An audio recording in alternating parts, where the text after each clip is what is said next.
Recording in progress. Hi, Dale. Hi.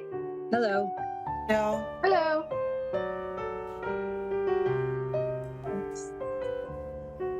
My connection's going to be a little funny.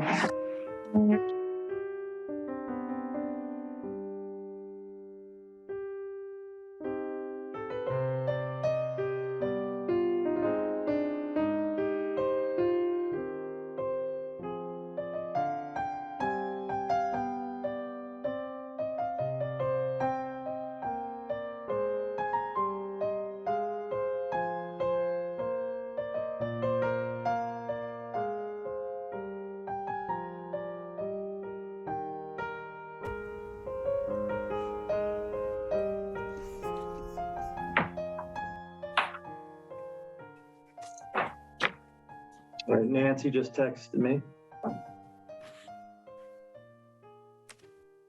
She's updating her Zoom, so she'll be right there. It always happens to me. I either get logged out of like Google Suite or like Zoom right at the beginning of a meeting. You're just trying to update everything. Yeah, I did a Microsoft Teams thing, which I never do. And it's just like, oh my God, you have to reboot the whole thing. So yeah, I get it. I had a call like that the other day. I was like, I don't know what I'm doing. I don't know how to do anything here.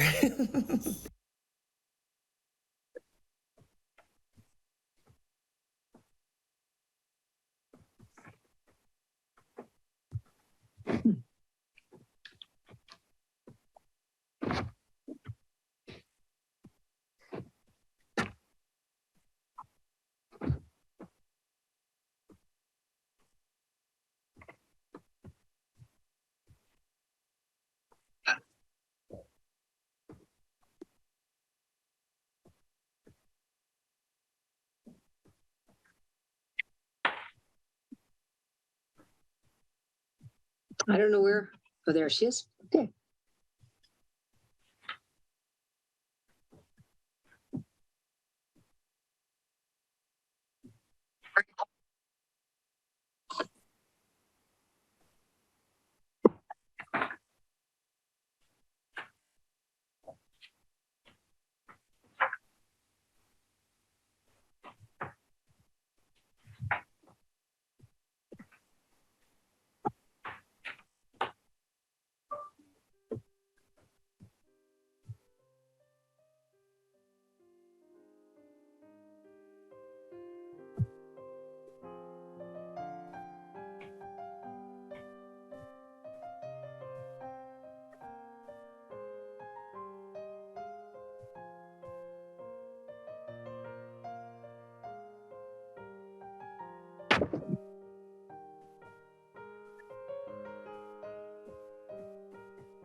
Looks like Nancy's having trouble with connection, maybe.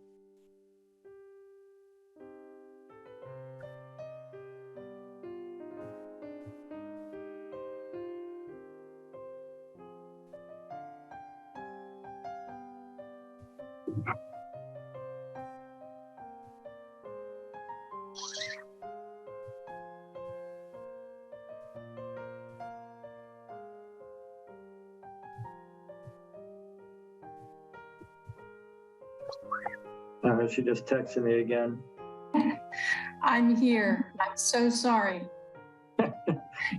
Zoom did not give me a choice about whether to update just as I was signing on. Oh dear. I see a quorum. I think so. We'll go ahead and call this meeting to order. And a roll call check. Director Dye? Here. Director Marsh? Here. Director Grant? Here.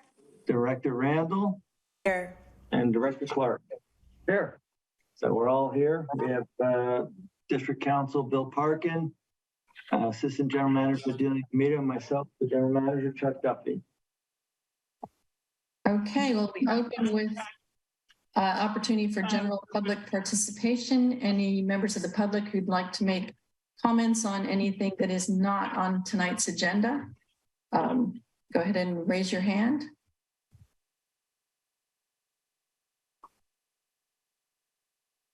Give me a sec. I see Steve, are you raising your hand? You're muted. I wanted to talk about Burnham Park. Should I wait until that comes up on the agenda? Yes, that's on the agenda. We'll get there fairly quickly. Thank you. Okay. Seeing no others, we'll move on to the regular meeting agenda. First item is to approve a resolution proclaiming a local emergency persists, ratifying the proclamation of a state emergency issued on March 4th, 2020, authorizing remote teleconference meetings of the legislative bodies of the Granada Community Services District for a period of 30 days from now, pursuant to the Brown Act. So moved. Do we have a second? I hear Barbara seconded. Any further discussion? We'll call the roll check. Okay, Director Clark, Here. Director Dye, Aye. Director Randall, Aye. Director Grant, Yes. and, Rance, you can keep going. and Director Marsh. Aye. I didn't mean to vote here. Aye. Okay. Okay, we'll move on then. Parks and recreation activities. The report on the proposed recreation center is again fairly short. I think we'll have a longer report and presentation on that at our next meeting. We just had a project team meeting on Thursday last week after several vacations for first look at the outreach and updates on the budget and potential for phasing and any related design implications. So we will bring a more fulsome report on those things and just a general full report on the proposed schematic design at the next meeting once we pull a number of threads together, including responses to a number of questions that were asked at our October meeting. Any further questions or comments, public or board? What did you discuss at the meeting you just had? The project team meeting covered our first look at the December 3rd outreach event and the December 3rd to 17th survey. There are 536 responses to the survey. And we had a first look at how they were presenting the data and had some comments back on that. We looked at an update on potential budget numbers for the recreation center and the potential for what it might look like if we were to phase construction over time. Did you talk about the different phases? Like what would be phase one, what would be phase two kind of thing? We did, and that's what we'll bring to February. So we gave some comments back to the architect and they will reshape based on those conversations and we'll bring that to the February meeting. And then what about the CASO preschool, issue? Is there going to be some on that in February? Yeah, what we're aiming to do for February is to really bring a pretty comprehensive review of a number of things that come up. What's the basis for the size of the community of the recreation center we're recommending? What do we anticipate as the overall usage and who would use it? The outreach information, clarity on our scope and powers, another look at the zoning for that space. We covered in October some space constraints that we think we have that gave rise to some of those questions and the overall cost and potential for phasing and implications of that. The outcome will be, we'll have a proposal for the overall schematic design that we take into permitting for the board to review and consider approving. Okay. That's the plan for February. It's a lot of strings to pull together. So rather than cover them one off here and there, we're trying to pull them all together into one pretty comprehensive review. Okay, thank you. My only comment is it's too bad that Tom Conroy's not here tonight because he sent us all those photos and the drawings of the proposed park furnishings and the actual items. And they all look beautiful to me. I don't know how to make any choices about the different maps of where things could go or about the 4 different alternatives for park furnishings, but they all look good. However, I would have asked him several questions. Okay, Matthew, you're moving on to B, which is the report on Burnham Park. So thank you for that update. And between Barbara and Matthew, any other updates? And then I'll open for comments. Steve, go ahead, Barbara. Well, Tom was very clear that what he was sending out was not final at all, that there will be further opportunities for feedback and so forth. He was just sort of giving us some preliminary looks at some very natural, generally wood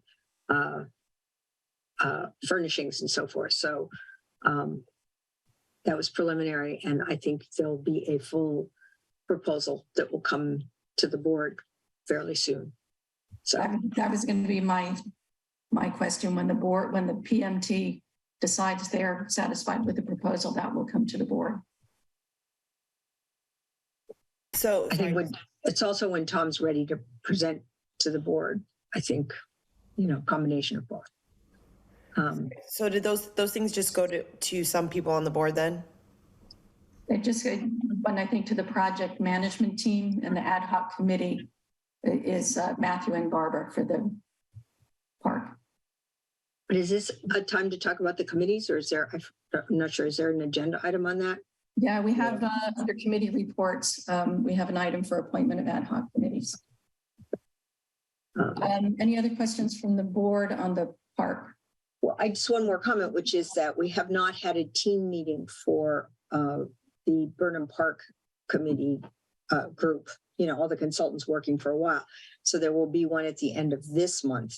And at our last meeting, we all discussed and agreed that we would combine the 2 projects and approve Tom's contract to complete the, to do a final proposal for coordinating the landscaping around the building, to integrate the 2. So that will come to the board as well for review. So not much has happened, I guess is what I'm trying to say, but things are starting to happen again, and it will all come back to the board for full review. When do you anticipate that we would get those documents for review? How much time will we have before the meeting to review those? Do you have the current park plan, detailed park plans? I do not. Barbara, I don't think that we've seen a detailed park plan since like last June outside the PMT. Okay. Well, I think we should make sure that everybody has those to look at. I'll circulate that. Thanks. Okay, any other questions from the board before I go to public comment? No, I know you had your hand up earlier. I'll come to you, and then Barb, I'll come to you. I'm sorry, Nancy, was that to me? That was to you, Steve, yeah. Okay, sorry. My name is Steve Hawk. I've lived here in Granada for 23 years.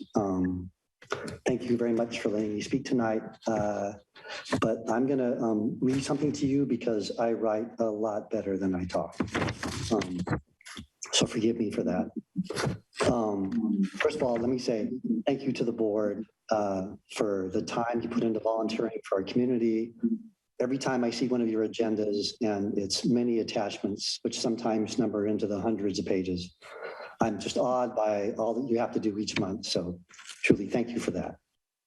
I want you to know that I'm part of a small but growing consortium of El Granada residents and business owners who are advocating for a new name for the park that the district plans to build adjacent to the Coast Highway in El Granada. The default name right now is Burnham Park. We think it should be called Jetty Park. There are two reasons why Jetty Park is the right name. The first is that the only area within the proposed park where people now congregate is already known by locals as the Jetty Lot.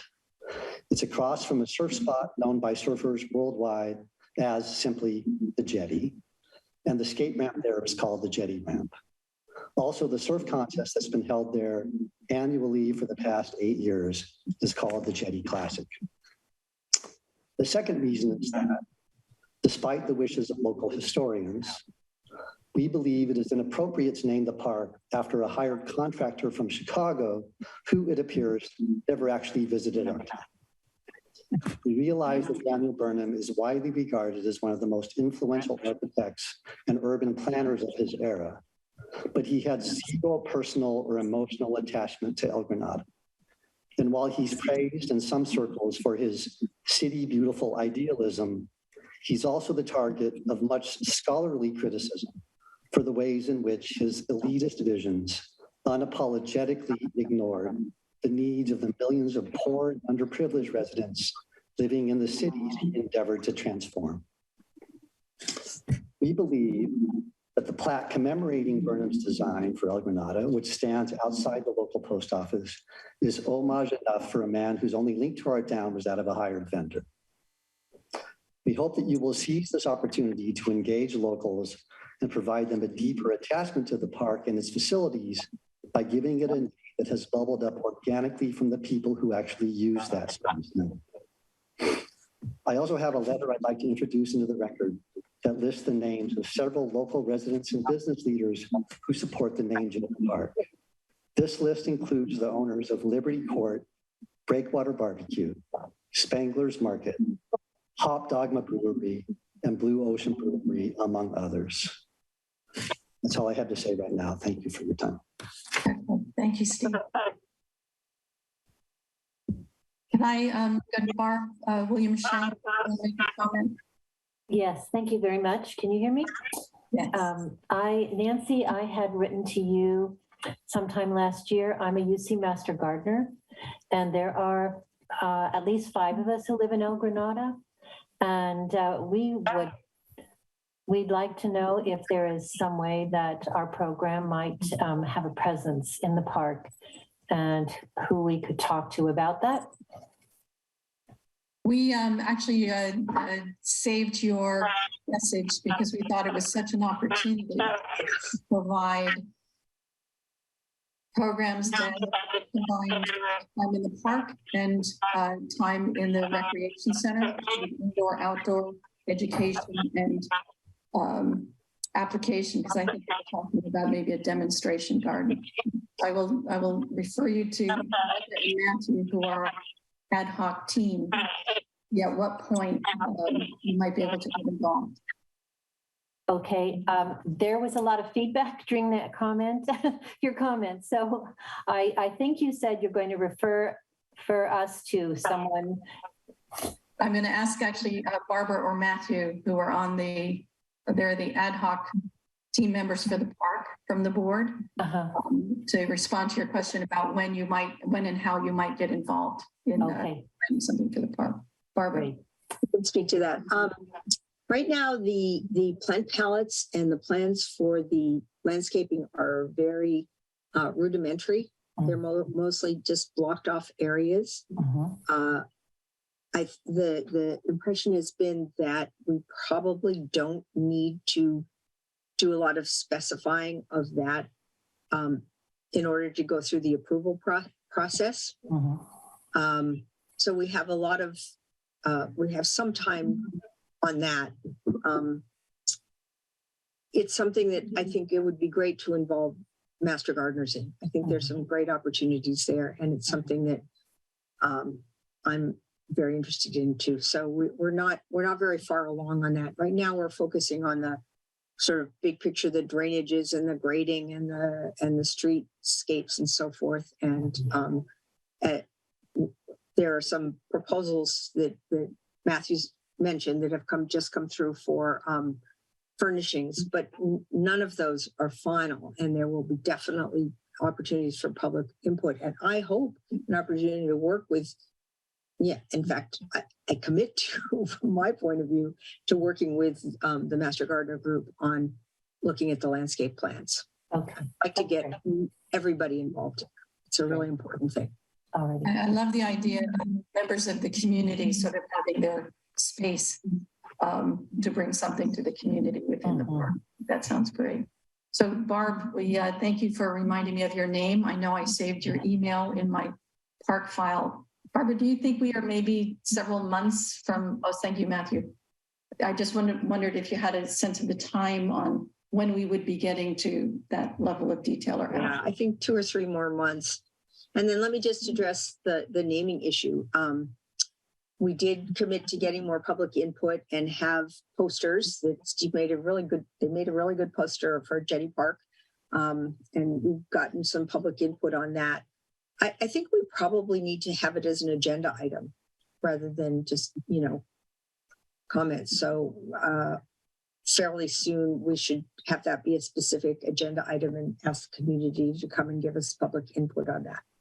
I think both proposed names are credible, are good possibilities. So, and there's arguments to be made for both of them. So. Can I jump in and say thank you so much for that, Barbara? What is true, and it was so helpful in the December meeting when you presented the timeline for outreach across the Burnham Park and the Recreation Center. And what we know from that incredibly exhaustive outreach over the years, the question of the park name has never been addressed until September 22, when we, pushed in the door a little bit and asked for the opportunity to introduce alternative names. And so we've had just these 2 small community outreach events where folks can come by and put a sticker. And we know the turnout to those is very low, and that the promotion of those outreach events is also very limited to perhaps the newsletter and next door, and might not be reaching the broader constituencies that are super invested in the naming of the park. So I appreciate that opportunity to have an interactive public dialogue around the naming of the park. Thank you. Yeah, so we'd been sort of chatting about various ways to do that as we went along. So we've been working on that. So I agree with you. There's still time. Matthew, you wanted to comment. Thank you. Barb, could you send us something in writing, your vision or proposal of how the Master Gardeners may be integrated? I think can be a very valuable program, but it would give us something concrete to discuss. Please. And similarly, Steve Hawk, could you send us that statement that you just read? I'd like to discuss it more about the Jetty Park name. I think he did. I think I saw email from him.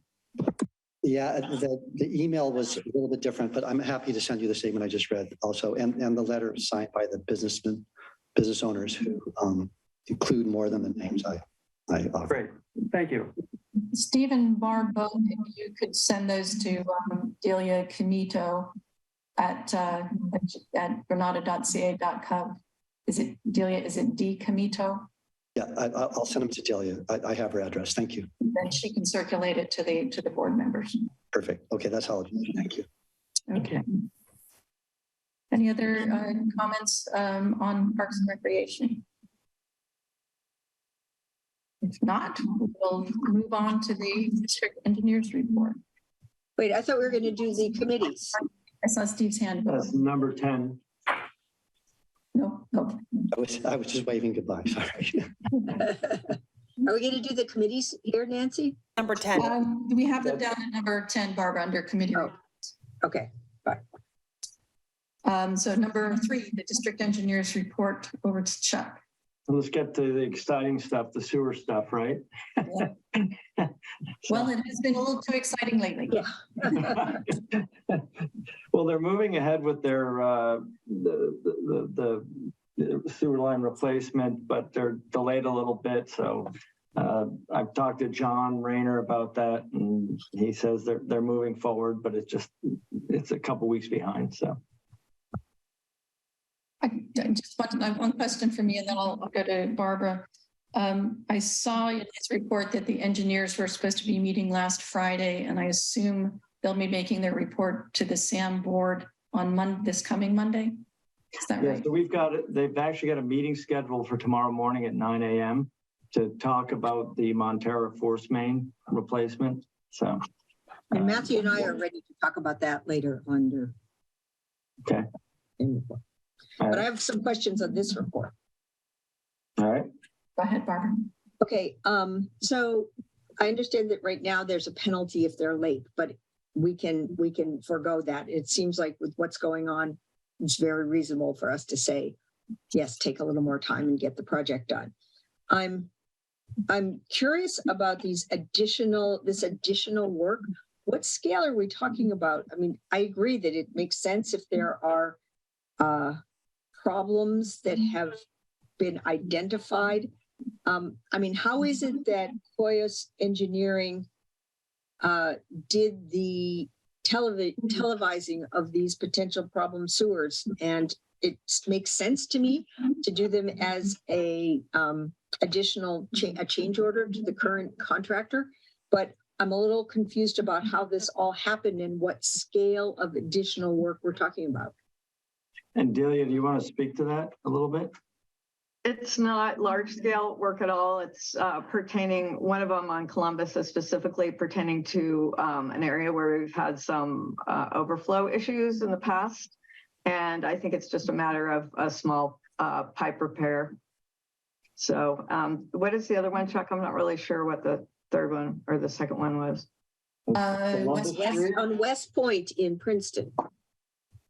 I'm not sure what, we replaced the pipe going into the plant there, the pumping station there. So I'm not sure what the issue is with West Point.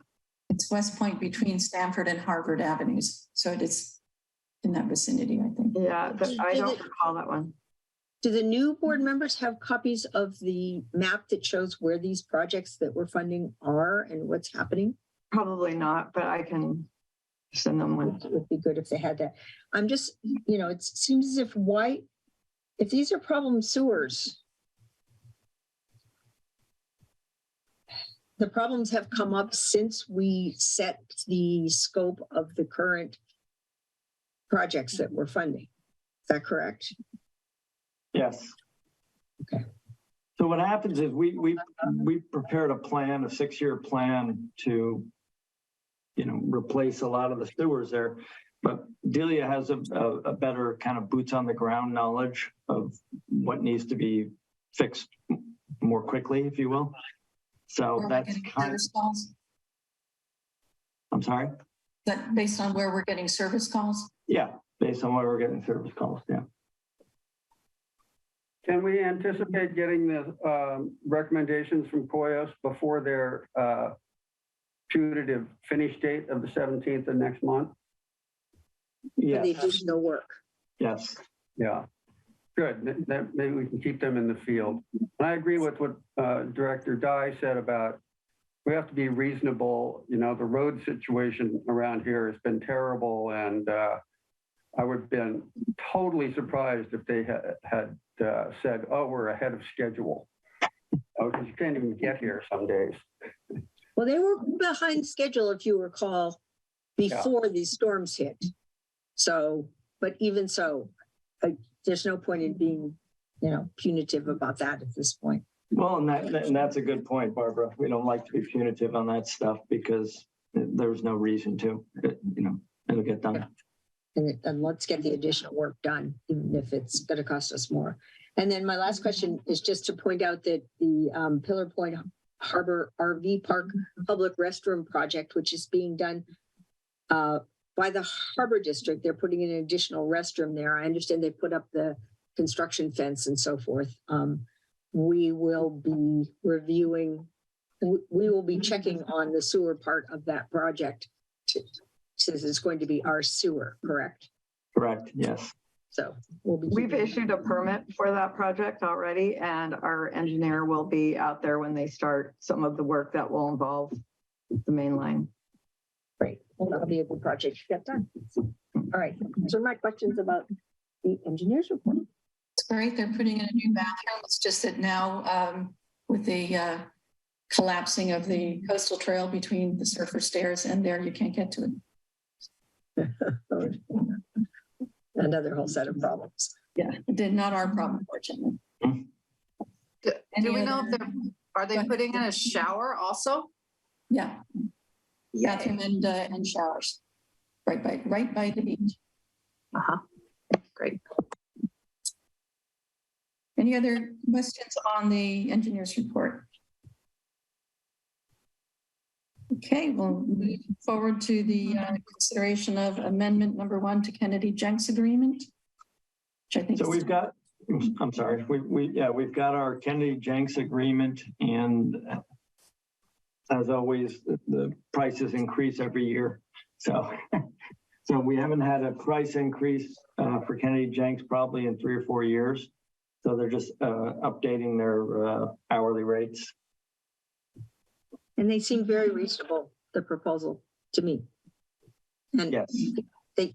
he seems to do my impression is he does a really good job for us. Yeah, John's a good guy. Yeah, he does a good job for us. And it's good for us to have our own engineers instead of, sort of the same ones that some of the other agencies are using, it seems to me. So I think we're his only client now. So he's Actually, weird. he has some other smaller projects, but I just want to mention, this is really interesting. He's been with Kennedy-Jenks since 1965. That's how long he's been an engineer.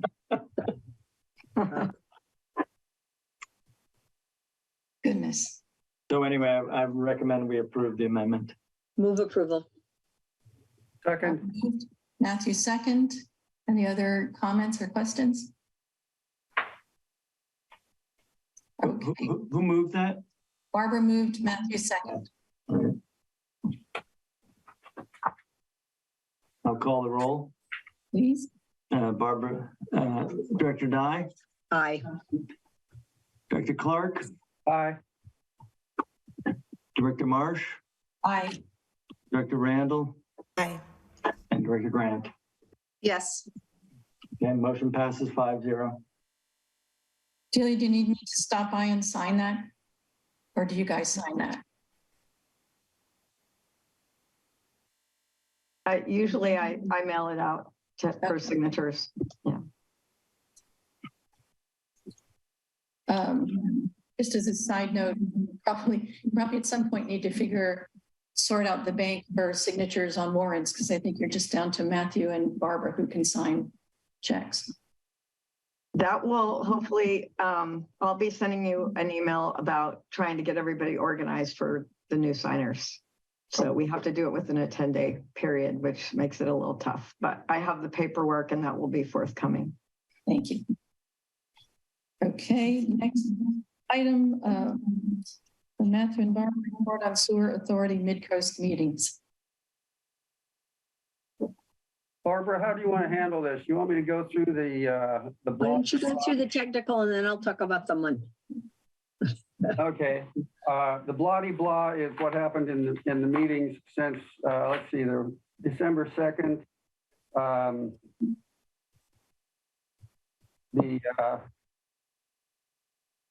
Sam received the annual comprehensive financial report, and people like Barbara, who on the finance committee, were real happy about this because it's like 6 months, at least, I think, ahead of where it normally gets completed.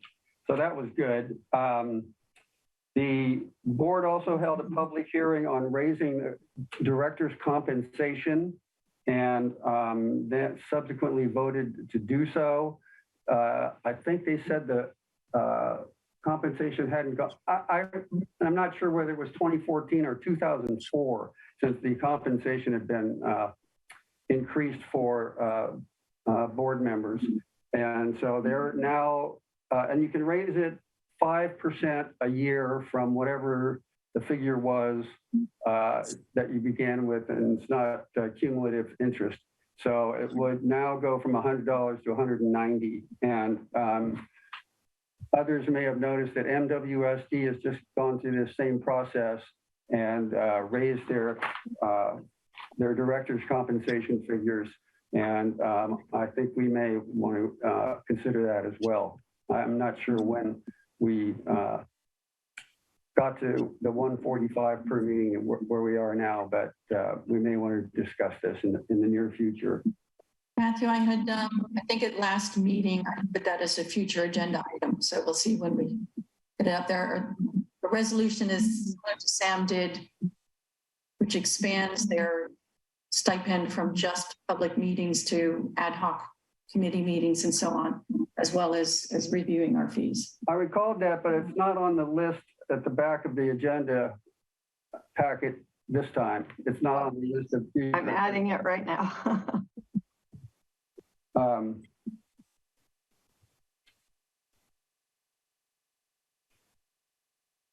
Well, I'll skip over some of this stuff. It's not very important. They did a new agreement with the union for the representative workers, which are going to include now a employee assistant program, which sounds like a wonderful thing and actually costs nothing. Not only costs nothing, it will actually make the insurance rates go down.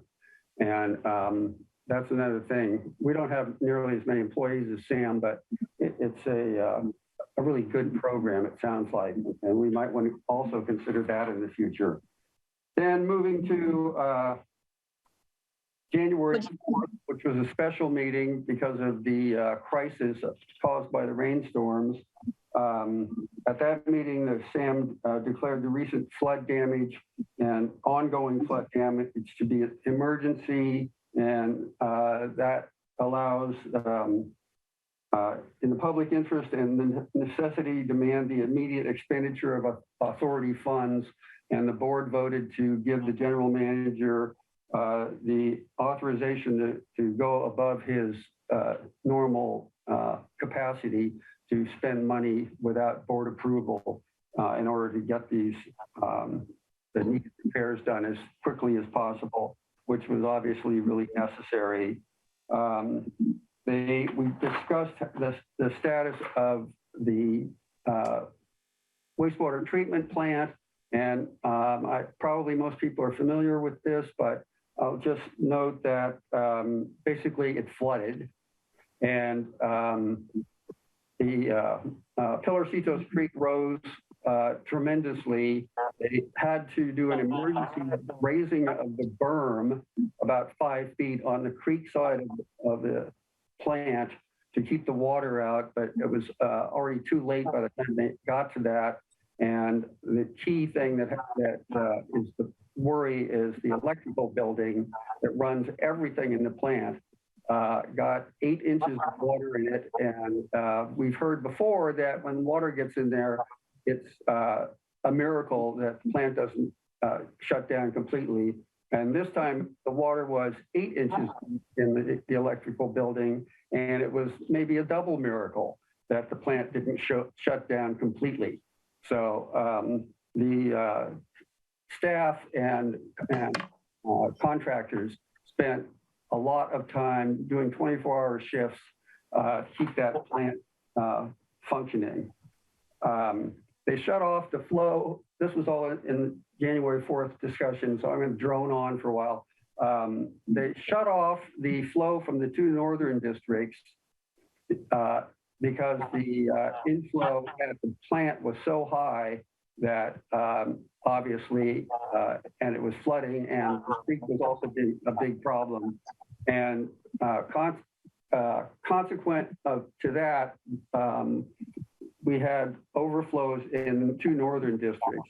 In GCSD, there were the manholes in the field at Burnham Strip of the weather storage facility. Some of them leaked, but I don't believe, no one ever has said that any of that actually made it to the ocean. However, the ever problematic manhole by the Miramar Inn at the corner of Magellan and Miramar really overflowed, and that's very few feet from the beach, and that went right into the ocean. And the manhole down at the RV park at the end of the jetty also overflowed and went right into the ocean. So there will be consequences from the regional board, almost no doubt.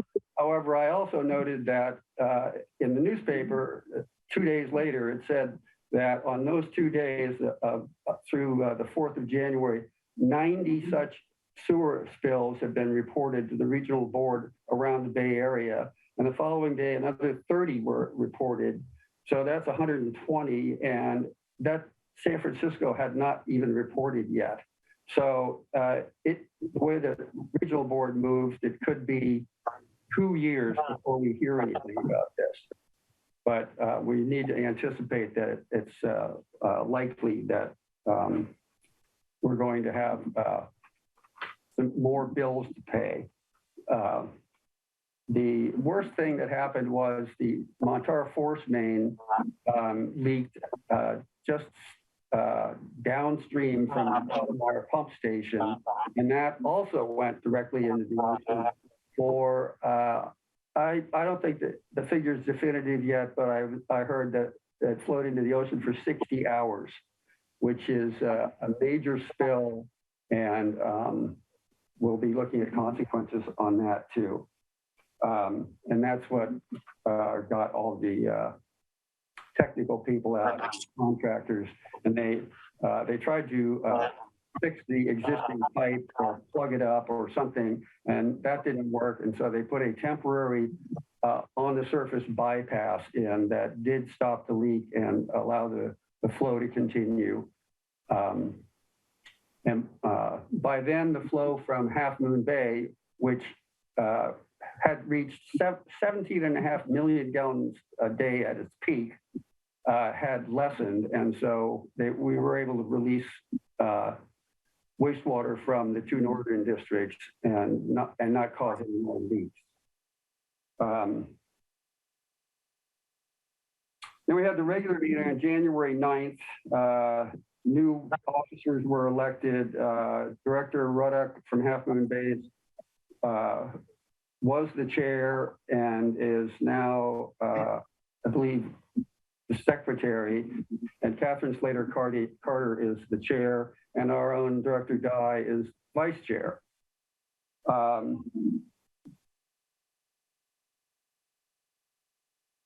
Yeah, that's not important. All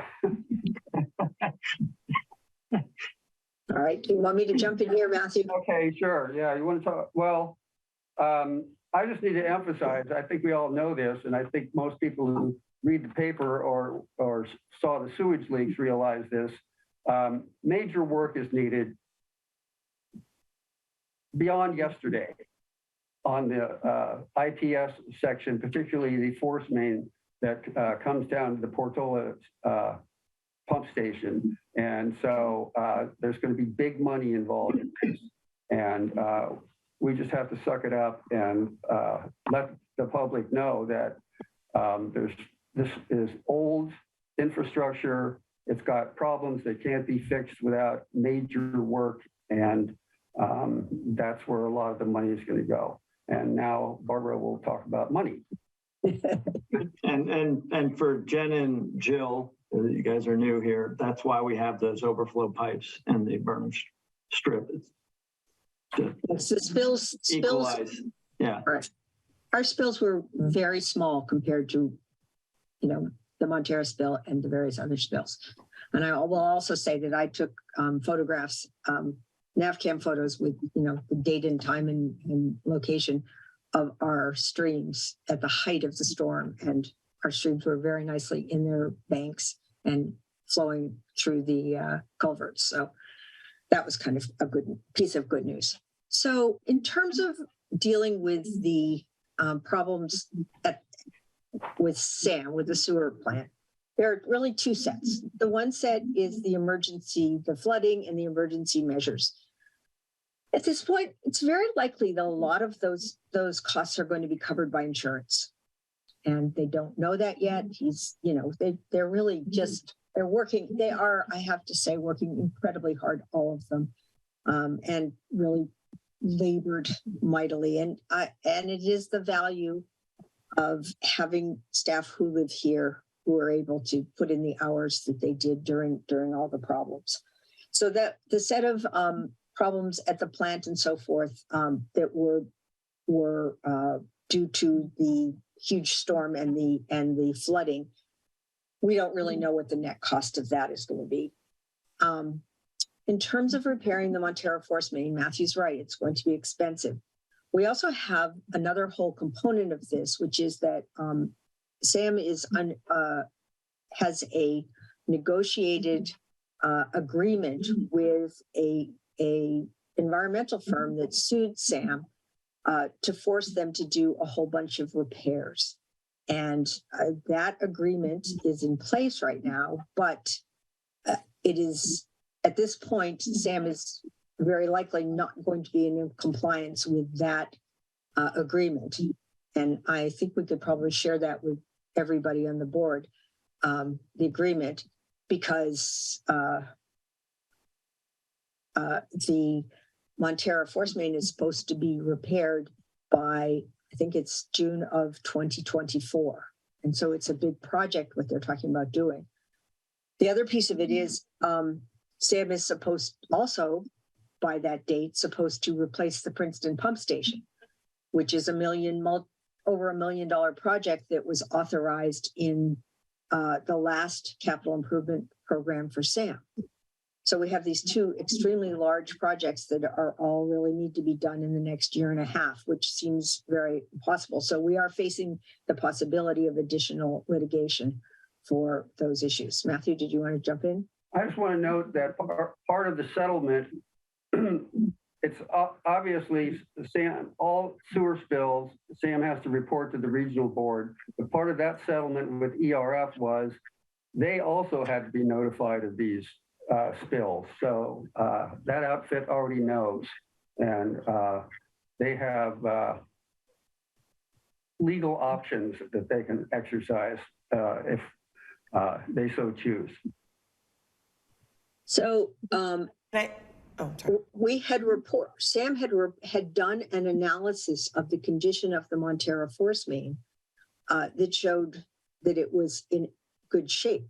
However, obviously, if you look at the photos of the holes in the pipe there, it definitely needs to be replaced. And the engineers from the three agencies that met last week and are meeting again tomorrow are all in agreement that pretty much the entire line has to be replaced. It's about 16,000 feet long. They had already replaced 2,500 feet of it as part of the Valamar project, and now they're going to replace about 800 feet as part of the repair, but that still leaves a lot of work that needs to be done there in addition to the Princeton pump station project, which, even though we authorized the funds, nothing's really been done on that right now. So we're looking at a lot of work. But let me tell you the sort of better, not so terrible news, which is that one of the things that we've been working on, and we've made real progress in the last couple of years, is to have a system where we track the capital improvement projects. In the past, if things didn't get done, the funding that we paid to SAM just stayed there. And so they had, because of capital improvement projects not getting done, they had this sort of extra cushion. Now we're tracking that. At this point, based on the projects from 21, 22, and 22, 23, there's a little over $3 million of unencumbered funds, which means funds that the board has approved for certain projects, but none of which has been committed to consultants or buying equipment or any of that. I think that if we start doing the 23-24 budget, which should be starting shortly, so we can get it approved by July, those funds can go to the Montera Force Main project. And ideally, we don't have to come up with a lot of extra money. We don't know at this point. And right now, we had a finance committee meeting today, and the sort of resolution was that Kishan, the manager, is going to bring a lot of this back as soon as he can, which may not be for several months, because he needs to know, first of all, how many of the costs of dealing with the emergencies of the big storm are going to be covered by insurance. We don't know. Are there going to be FEMA funds, government funds available to handle some of these things? Very possible. We don't know. By the way, they had an application in to move the electrical building, which we've talked about. It's $1 million project, and we've talked about a lot. Originally, they were told that was seemed like a reasonable project, and they were encouraged to complete a full application, which they did, and that was turned down. But maybe now, because all this has happened, it will reactivate. There's just a lot of questions about what the costs are going to be. There's also a couple of questions that, political questions that are hung up a bit. In order to start the work on the Montera Force Main, they need to do an RFP to get a contractor on board. They needed a design. And the logical firm to do that design is a company called SRT, which is the one that has been doing the engineering work for SAM for many years, designed the Granada Force Main project, and would be in a good position and fairly able to put together a design for the Montera Force Main project.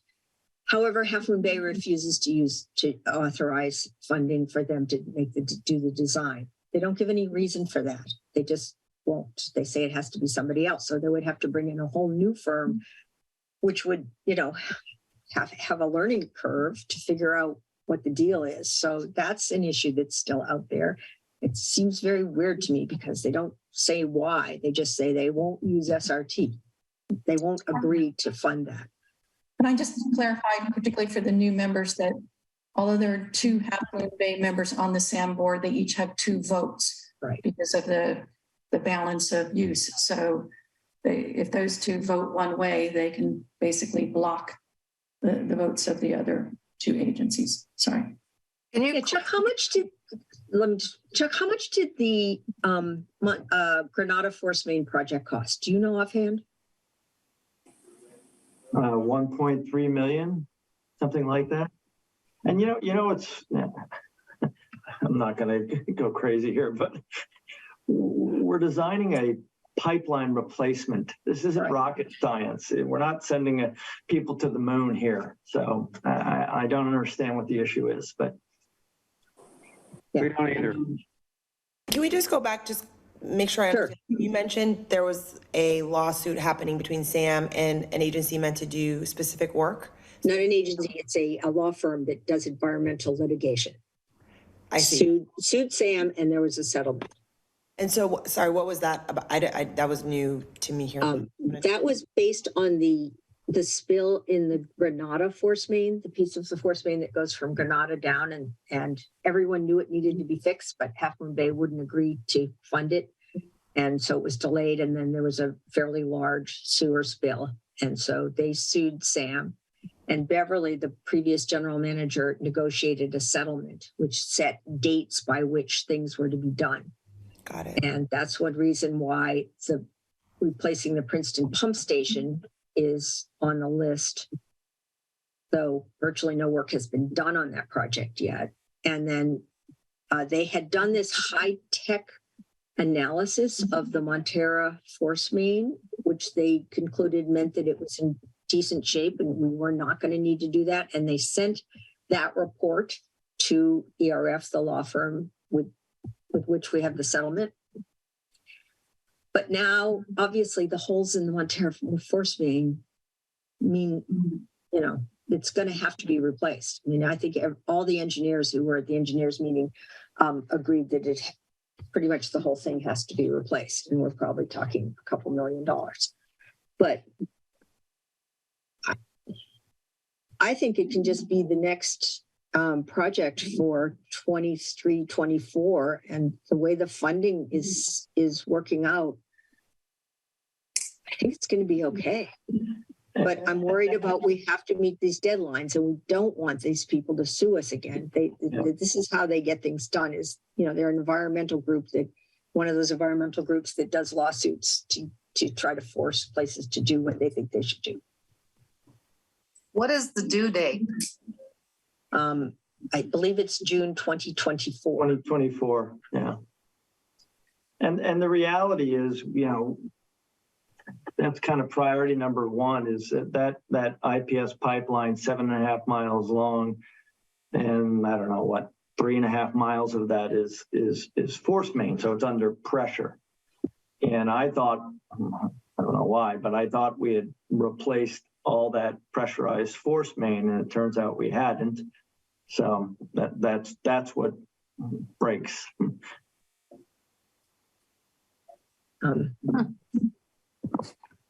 Nancy, do you want to call on people or?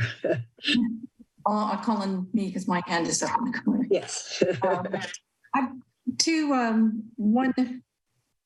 really concerns just for our SAM board members. One is, Barbara, when you talked about, you know, we have $3 million in a pot for capital projects that the SAM board has already approved and the agencies have already funded that could be redirected in the near term to this project. My concern is I'm so pleased, as you know, that you did a lot of haranguing over the last year to get them to actually start charting and tracking the execution of the capital projects that have been funded, because we never knew if they got done, and if they didn't get done, where the money went. So I'm concerned still that those are projects that they said were necessary, that the board agreed were necessary, and that were funded. So if that funding is redirected to the force main, I think it's fine in the short term. Right. But I think it needs to be backfilled so that we do those projects that they said were important and the board agreed needed to be done. And I think that the next stage in kind of forcing better management is that they need to have timelines on those, and they need to meet the timelines for those rather than they seem to get to them when they get to them. And that's my concern with the Princeton project as well. They need deadlines and they need to resource according to those deadlines. And it seems to be they resource them as time becomes available. And so I do think that there is a management issue with execution of the projects that have been proposed by them, but don't seem to be managed to a timeline by the staff. My second concern, and this is maybe because I spent a lot of time in my career being harangued by public relations type people, is that, you know, on Nextdoor, some of the board members and in the report, the general manager uses pretty dramatic language. You know, we missed disaster by moments. It's a miracle that the whole plant didn't shut down. And if those things are true, it's fine that they're true. I'd like us to be transparent. But when people say those things, I also want to hear, okay, then what are we doing about it? Or what are we doing differently the next time? And my concern as I watched the last meeting, I nearly commented then, but I wanted to think about it a bit more, is they showed the video, I think, that Tim took of the flooding as it was coming in, and Tim commenting, gosh, this is the first time this happened. And then after the New Year's Eve bomb cyclone, and before the January 4th atmospheric river, then they sandbagged everything and showed pictures of all the sandbags in place. My concern is, before the bomb cyclone, there was quite a discussion about the bomb cyclone. And on the weather reports between 2 and 6 that morning, and I know this because I had to take our son to the airport at 4 o'clock that morning, they were predicting 1/4 of an inch of rain per hour in each of those 4 hours, which is a huge amount of rain. And the king tides are known.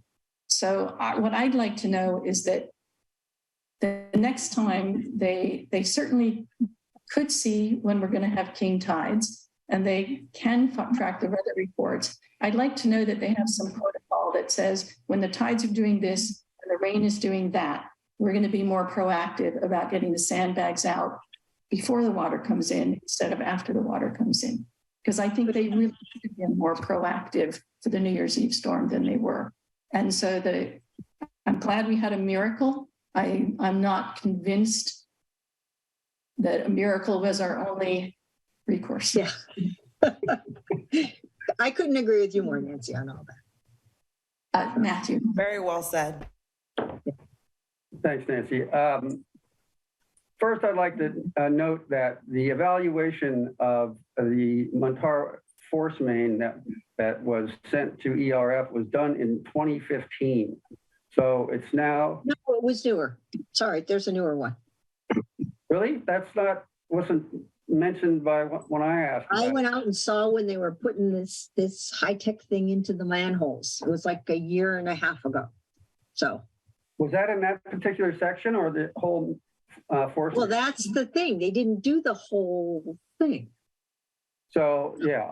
And when you see the pictures of the scour, that's the term I'll use. I believe it was scour holes in the main. Looks like they've been there for a while, and they're just getting. They just got overwhelmed by the pressure of all the water that had to be pumped through, and the backup because of the shutdown of the northern pump stations. And then I have also just asked Sam's general manager. The board in August the staff in August proposed that we hire a consulting outfit to develop a dynamic flood model for the wastewater plant. And they've been working on, Integral Consulting has been working on that since September. And my question to Kishan, the general manager, was, will this flood model, when it's completed, tell us anything about what Nancy just brought up, that king tides arrive on a known schedule? There are very good weather reports available all the time. And will this model provide Sam with information that would allow them to take non-miraculous moves ahead of time? And I haven't gotten a response on that yet, but I don't think that's what was included in the contract for this model, that they were going to give us better guidelines to react proactively rather than retroactively. And then I have a question, which is that Directors Brandt and Randall are now our SAM board alternates, and they should be getting the agendas and other information. And has that been set up, and is it happening? Yeah. I haven't spoken with Kishan about that, but I can send him an email. Now that we have your emails have recently been set up, I know that one of you took a little bit longer than the other, but they are now both active. So I will provide that to Kishan tomorrow. Yes, they had asked about it, and I had said that, in fact, I think I forwarded it to you to say they should get official stuff to their official emails, and that's where we were. So just to sort of wrap up, to follow up on that, you can also attend a SAM meeting, and I really think it would be a good idea for at least one of you to try to come to list of the SAM meetings, because there's a lot of dynamics involved in what happens there and so forth, and a lot of management issues. To just speak for a minute to Nancy's points, which I completely agree with. But the 21-22 CIP program is actually fairly complete. I think there is sort of a natural delay as well. I agree with you that this money needs to be spent, and I've asked the question, you know, why are these things not getting done? I think it is partly, I don't know, but we now are tracking it, so we know where the various projects are. So, you know, 21, 22 is only has 500,000 left of the 300,000. It's 22, 23 where there's a lot of projects, but you know, a lot of the preliminary work. So they've been spending money on like designs and so forth. So, which is not totally to defend it, but to say there is a natural lag there.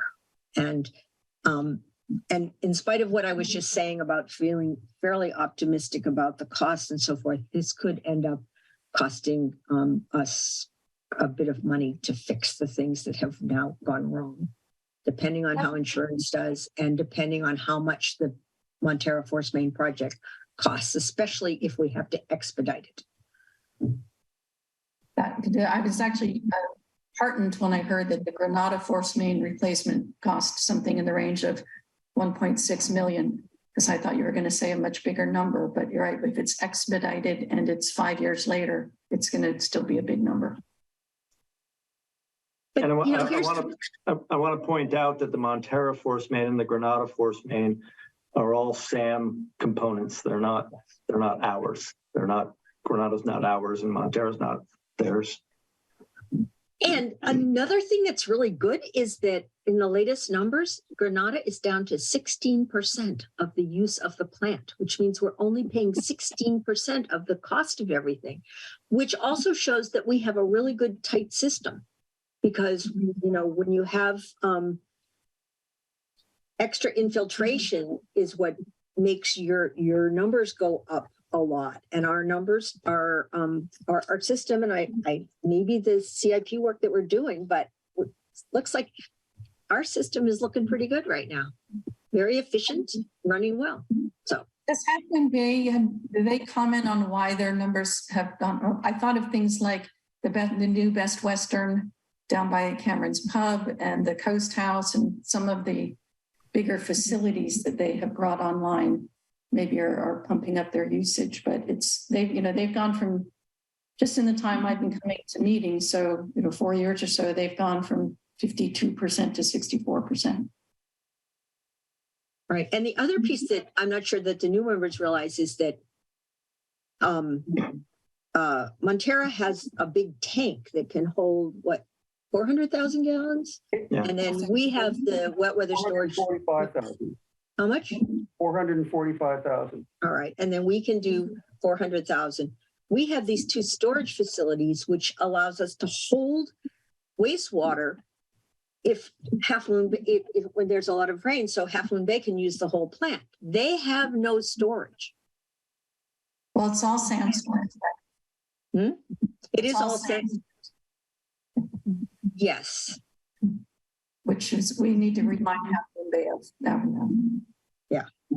It comes back down. It would be really nice if the lawsuit would get settled so that we could move on from that. So it's complicated right now, but it is what it is. Any other questions, comments, reports on SAM? Okay, we'll move on to the consent agenda, which includes the December 15th special and regular meeting minutes, December and January warrants, November financial statements, and the assessment district distribution, items 6 through 9. Would anybody like to pull any of those items for discussion? I'd like to ask one question about the warrants. The DUDEC check this time was over 21,000. Was that 2 months or 3 months? It's 2 months, and it was the cost of printing the 218. Yeah, there was 218 notice for $4,000. So yeah. Plus I'm not pocketing that. Plus there was the GoDaddy renewal. I wish I was, Matthew, but yeah. Plus there was a GoDaddy renewal that cost us about $1,500 on top of that. Yeah. Thanks. I'll move, unless someone else wants to talk about consent, I'll move that we approve the consent agenda. Second. Barbara, second. Any other questions? Okay, call the roll, Chuck. I'll call the roll. Director Clark, Aye. Director Dye, Aye. Director Marsh, Aye. Director Randall, Aye. and Director Grant. Yes. All right, motion passes 5-0. Okay, on to committee reports. We do have two, as we mentioned earlier, existing ad hoc committees, one for the park that includes Director Dye and Director Clark, one for the rec center that includes myself and Director Dye. We just wanted to do a check step on those memberships. And I think, Barbara, you had a comment on one. Yes, I was thinking about this, and I don't know if Jen can attend the monthly daytime meeting, but I would be happy to or be willing to leave the community center committee and head my spot over to Jen so that we could get her up to speed on the community center. That would help with us being able to work on communications, which is something that we talked about last time without having to form a separate committee and build walls between additional committees. Jen, if you're willing to do that. Jen has great skills that would be helpful there, I think, for us. Thank you. Yeah, when is the meeting, the daytime meeting? We,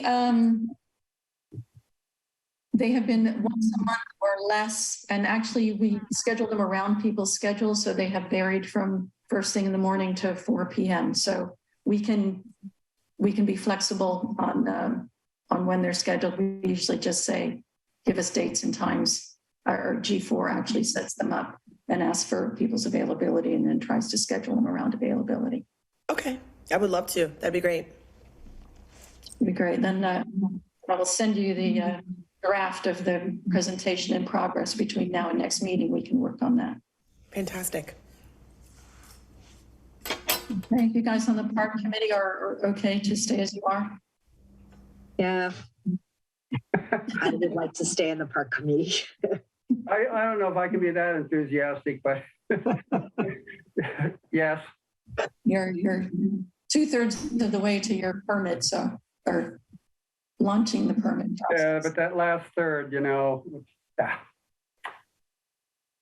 We haven't sometimes various times had a communications subcommittee, which helped when we were doing a lot of the community outreach. But rather than reconstructing that, I would say it'd be great if people, if everybody would take a look at the website, what information is there. And if you have suggestions for how to improve that, Chuck is happy to hear them. I just sent him some this evening. But I'm actually glad you brought that up, Nancy, because I wanted to mention that myself. It's, this is your community interface. So you all go on that site and tell us what we need to do and we're all good. So. If you get too many things from too many directions and they're conflicting with each other, then we consider having an ad hoc committee to integrate those things for you. But so far it's worked with send Chuck something and it gets put up. Barbara, I asked him actually to do your timeline, but I think there was, one correction. Fix one thing, yeah, I'll fix it. And so also, one thing I forgot one thing that in the community outreach that we've done, which I was reminded of because I was in the office and I saw that big sign that we had. It has a great blue heron on it, and it has we put it up right next to the post office and right at the lot right there, so everybody pulling in would see it. It said, sign up for our regular information bulletins. That's a way to reach renters that we tried to reach people that otherwise we couldn't reach. So I forgot that thing that we did. Actually, to Jill's point, the last time when we did the survey, the 2019 paper survey, either Delia or Claudia or both walked around to all the apartments and stuck them in the door jambs of all the apartments to make sure that we reached that community. So we did do a little footwork in paper, but we have not papered the district. Your point is still valid, but I just, I saw that and I thought, oh, I forgot to mention that. Is there a way we could possibly put the GCSD flyer down at the post office? Because there's a lot of users who don't receive it. And they're like, how do I get one? Now, which We used to be able to put things at the post office. They took out a table that used to be in the center. We had no problem leaving things out for people, but it's a little bit more strict now with the new postmaster. They took out the table. They don't want things left around. So I would have to have a conversation with somebody over there and see if we can do that. I can try and let you know what they say. Or we can still do your post things, can't we? We can put a poster up. They're allowing us to keep things up on the wall. Yeah. Oh, that'd be great. I noticed the agenda was up, and so I'm wondering, like, could we add always like a, QFRD, whatever, code, whatever, on the bottom of the agenda that people could take a picture of that could take them to a digital version of the newsletter so they could do it on their phones? Oh, that's a good idea. Yeah, we take them right to the website so they can see the agenda and everything else on it. Yeah. And then the newsletter or whatever material, so at least something to read while you're in line at the post office. I'll have my daughter show me how to do that. Michelle can show you. She showed me. And I know, Jill, it doesn't scratch the itch on like getting to people who don't have that access, but at least we could create multiple channels, multiple ways of starting. The agenda is only on the wall for a week, and then it comes down. So yeah. But I wonder with the flyer, how often does that go out? Is it like Recology where it goes out a couple times a year? Or newsletter? Yeah.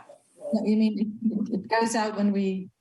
Yeah, when we get our act together to do it. When we have news. We want to tell people, so it's not on a regular schedule. Can they sign up through Chuck's awesome website to receive it? Yes. Yeah, there is. I know MCC does. If you want to receive it, give us your email address. Okay. I'll let people know. Thank you. Doc, can your daughter also show you how to track how effective these efforts are? Probably, yes. Yeah, I would be interested. I think my IT guys will help more on that one, but all right. Yeah. Delia, we did have for a while at the post office, I think until it got a little ragged, but we did have a poster that said, if you want updates on Granada Community Services Center stuff, and we could add, for example, Park, the rec center. And we had a little business card holder where you could take with you a card that said, send an email to this address. I think the QR code on your phone is probably a much more modern way to do that. But maybe we could just create that poster that we could leave up permanently at the post office or re-put up when we take it down. yeah, it was removed when they painted. So I'll go ahead and talk to them about that as well. I mean, the posters, the sign is still in the office. Sign up to get more information. So. Good ideas. Okay. Any more on ad hoc committees? Now we'll move on. Number 11, report on seminars, conferences, committee meetings. Any other meetings or conferences? I don't know when CSDA meets, but I think it's only once a quarter. If no, then we'll move to the attorney's report. Hi, Bill. Hi, Nancy. I have two things. One is you may all recall, well, the new members don't know about this, but the Casamira Homeowners Association case against the California Coastal Commission, in which we were named as a real party in interest. There is a tentative decision out. We'll talk more in detail when we have a closed session, perhaps next meeting, but tentative decisions out. I expect that there'll be further papers on the question, but basically the judge ruled that that ruled in favor of the Costamare Homeowners Association.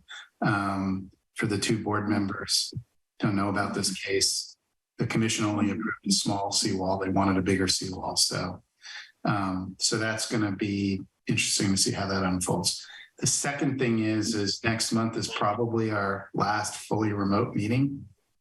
The governor's executive order is going to end on February 28th. And so unless there's a state or local emergency declared,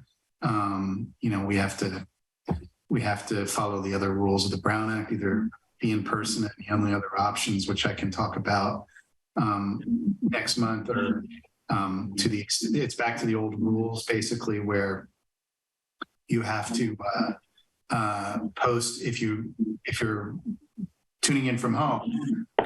A quorum has to be within the jurisdiction. You have to post where you are and allow the public in, and we have to notice where you are, which is basically the old way we used to do it. And then there's another exception that came out, which allows twice a year individual board members to appear remotely for emergency situations, and it defines that, and I can go over that later with you too, but be aware that it's only twice a year. So it's so basically this current arrangement is probably coming to an end after next month. So March will probably be an in-person meeting. Okay, we'll have a future agenda item for next month on whether we could accommodate hybrid meetings, and if so, what it would take. I think Dave Olson suggested we talk to MCC or PCT about how they do that. Barbara? MCC is coordinating a letter writing campaign to ask for changes. I guess because it isn't on the agenda, we couldn't approve that tonight, but we should take a look at the proposal that evidently quite a few special districts and cities and towns are joining together to say, we don't think this is the right way to go, and so forth. So I think that would be a good thing. I understand CSDA is also coordinating, so it'd be good if we can get some information from CSDA. Put it on the next agenda. Yeah, Jill.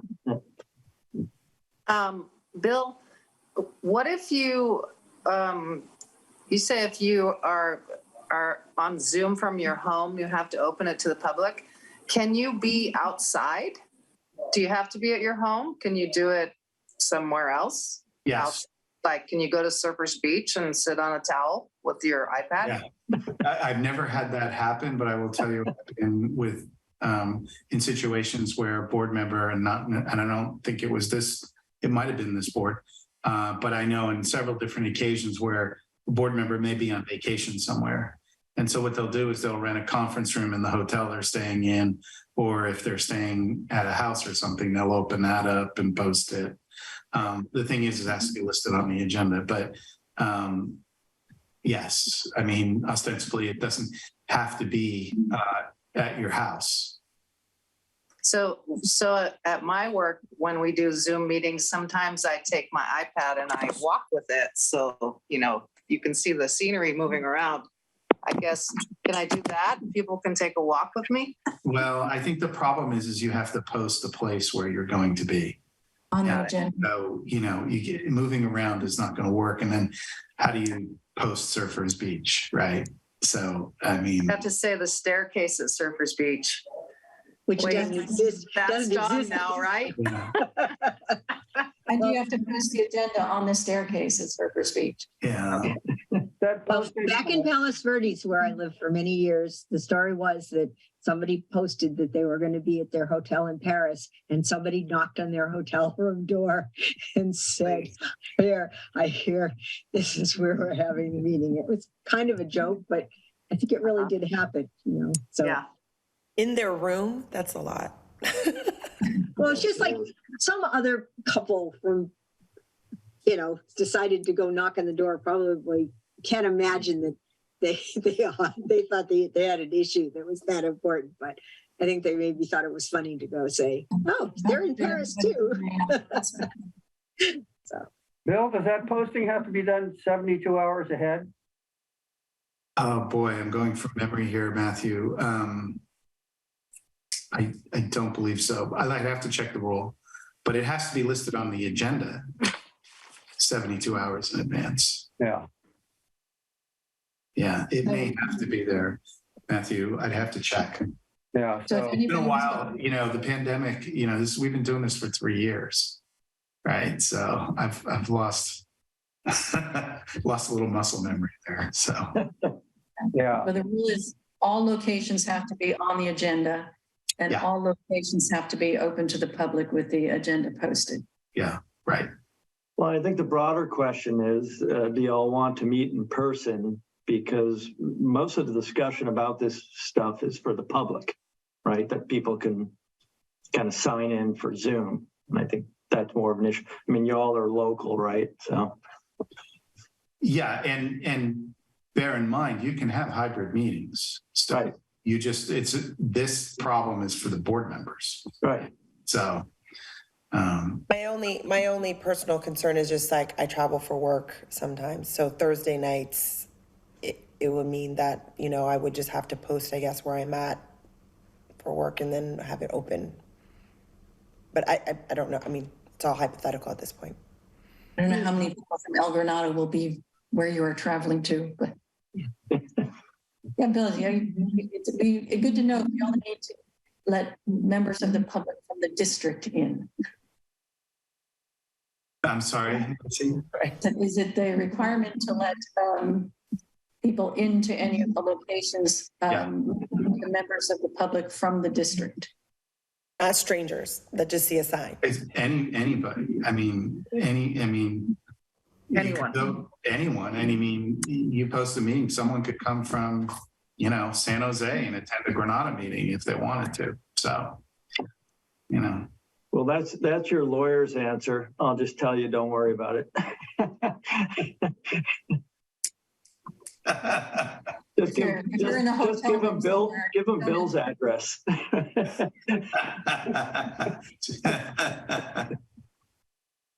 Okay, I think we have talked about that. It's nice to be able to let the public attend hybrid. And Dave Olson seemed to think there was some pretty simple and inexpensive way that MCC was sorting that out, and particularly with PCT, since one of the challenges, because I've done these hybrid meetings part in person, part not with my nonprofit board, but we don't have members of the public and we don't have to record them to put on TV. So it's capturing the sound from people speaking on a Zoom and people speaking in the room and in different places in the room, all for a PCT recording. So I think we did ask for a future agenda item, or maybe I had it on my list today to ask for a future agenda item when we get to that, about whether we could manage hybrid meetings in our Harbor Vista building meeting room. Nancy, just so you know, I've already started discussions with PCTV. I spoke with Marty yesterday, and then I played telephone tag with the other person over there, but they're going to give me the laydown of what we need, what equipment we need, whether it's a computer, microphones, what have you, to do a hybrid meeting. Apparently the Harbor District has set up a Zoom room in their office below us. So I don't think it's anything that we couldn't accomplish if we wanted to. So I'll be talking to them hopefully in the next couple business days. Great, thank you. Is that any more from Bill? Any more questions for Bill? No, we'll go to the general manager's report. I've got nothing further. Administrative staff report. Nothing further. Okay. Future agenda items. Delia caught earlier a future agenda item to review board payments. And so I did have it on here, the plan for return to in-person and what we need to do for hybrid meetings. So if we could do particularly that last one at next meeting. I think next meeting will be pretty robust given the presentation on the final schematic proposal for the rec center. But if we could also include the item on going back to in-person / hybrid meetings, it would be great. Would it be okay for us to authorize Nancy to review the proposed letter that MCC is sending out, and if it seems appropriate to send one on our behalf? So that we get it done quickly. Is that something that would be okay to do? I support that. Aye. Yeah. I'm fine with that. Okay. We need a motion, or does everyone, we all agree? It's not on the agenda, but we can just do it. Okay. It's just a letter. It could be a staff letter that I co-signed. I forwarded it to you. It came to me, so I forwarded it to you today. So Thank you. Okay. Any other future agenda items? If not, then at 9:01, we are adjourned. I can't remember if somebody has to move for that or I just No. do it. Nope. Okay. You have the power, Nancy. yes. Good meeting. Oh. Okay. I can do something Thank you, useful. everyone. Good night. Thanks, everybody. Thanks, everybody. Next time. Jen, I'll be